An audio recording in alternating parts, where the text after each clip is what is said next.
राज्याच्या राजकारणाचा जर बुद्धिबळाच्या दृष्टीने विचार केला तर सध्या कोण कुणाला काट शह देतायत असा प्रश्न पडलेला आहे। एकीकडे भाजप आणि शिवसेना या जुन्या मित्रांचे संबंध कमालीचे विकोपाला गेलेले आहेत, मात्र आता भाजपचे नव्याने मित्र झालेले एकनाथ शिंदेही रोज एक एक प्यादी पुढे सरकवत भाजपला शह देतायत का असा प्रश्न पडतो।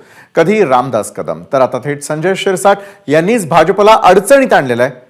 पाहूयात या संदर्भातला हा रिपोर्ट। 2.5 वर्षाचा फॉर्म्युला 2.5 वर्षाचा फॉर्म्युला ठरला होता, त्याला आम्ही नाकारतच नाहीये। बंद दाराआडच्या बैठकीचं पुन्हा राजकीय कवित्व, 2.5 वर्षांच्या मुख्यमंत्री पदाच्या पुन्हा चर्चा, शिरसाटांचं वक्तव्य भाजपची डोकेदुखी, शिंदे गटाचा भाजपला नवा शह, 2019 ची ठाकरेंच्या मातोश्री निवासस्थानी झालेली ती बैठक।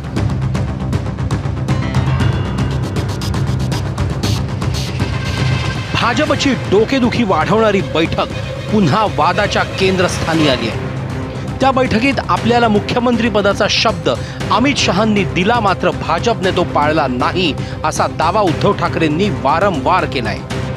त्याच बाळासाहेबांच्या खोलीमध्ये बंद दाराच्या बाहेर देवेंद्र होते का त्यांना दाराच्या बाहेर ठेवलं तर मला माहिती नाहीये। आज ठरलेली गोष्ट तुम्ही बाहेर पडून नाकारून टाकता, हे तुमचं हिंदुत्व। दिलेला शब्द त्यांनी पाळला असता तर 5 वर्षात निदान 2.5 वर्ष तरी भाजपचा मुख्यमंत्री झाला असता। शिवसेनेबरोबर युती, शिवसेना तुम्ही ती शिवसेना होती, तुम्हाला माहित नव्हतं?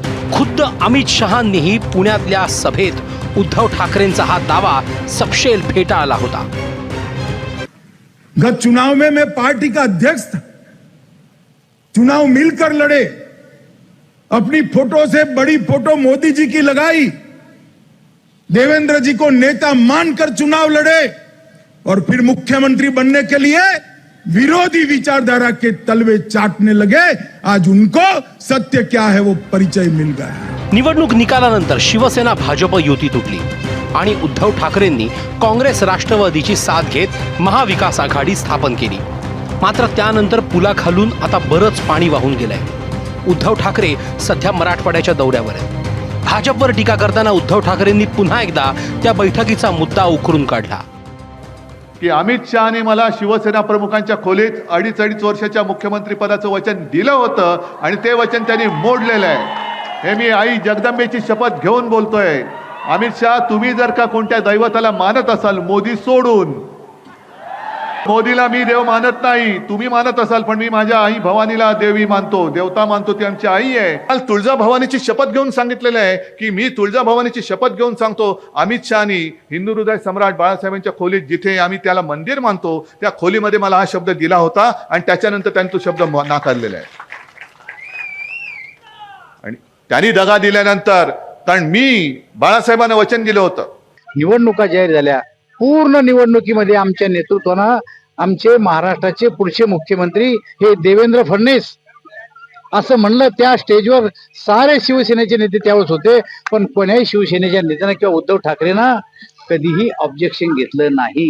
जर ठरलेलं होतं तर त्या टायमाला ऑब्जेक्शन घ्यायचं होतं, पण माझ्याशिवाय सरकार बनत नाही असं जेव्हा चित्र यायला लागलं चॅनलवर, तेव्हा 2 वाजता त्यांची भाषा बदलली की माझे सारे चॅनल ओपन आहे। त्याच्या अगोदर बोलले नाहीत ते। उद्धव ठाकरेंचे दावे सातत्याने फेटाळणाऱ्या भाजप समोर आता पंचायत निर्माण झाली आहे। शिंदे गटाचे आमदार संजय शिरसाट यांनी 2.5 वर्षांचा मुख्यमंत्री पदाचा फॉर्म्युला ठरला होता असं मोठं विधान करत खळबळ उडवून दिली।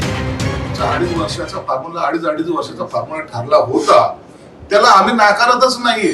पहिले 2.5 वर्ष तुम्ही घ्या, परंतु सत्तेच्या लालसेपोटी सत्ता 5 वर्षाची जी काही ऑफर शरद पवारांनी दिली होती, 5 वर्ष तुम्ही मुख्यमंत्री राहा, मग ह्या फक्त लालसेपोटीच यांनी आघाडी केली आणि काँग्रेस आणि राष्ट्रवादी जी शिवसेना प्रमुखाला युती कधीही मान्य नव्हती त्या युती बरोबर ते गेले। त्याचा परिणाम आज त्याचा पक्ष फुटीमध्ये झाला। आपण जेव्हा एखाद्या पक्षाच्या सोबत चर्चा करतो तेव्हा ती गुप्तपणे कधीच होत नाही। अशा बाबतीमध्ये एखादं पद द्यायचं असेल या संदर्भामध्ये एकत्रितपणे भाष्य केलं जातं।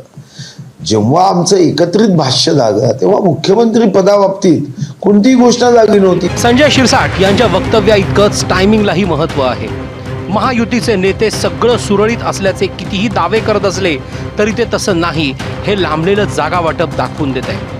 त्यातच शिंदे गटाचे ज्येष्ठ नेते रामदास कदम भाजपच्याच इराद्यांवर टीका करू लागले. आता संजय शिरसाट यांनीही भाजपचे दावे खोडणारी भूमिका घेत नवा शह दिलाय.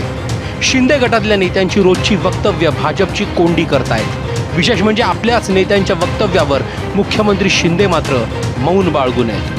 त्यामुळे अधिकाधिक जागा पदरात पाडून घेण्यासाठी शिंदे गटाचाच हा डाव नाही ना या चर्चांना उधाण आलंय. ब्युरो रिपोर्ट, एबीपी माझा. एबीपी माझा, उघडा डोळे बघा नीट.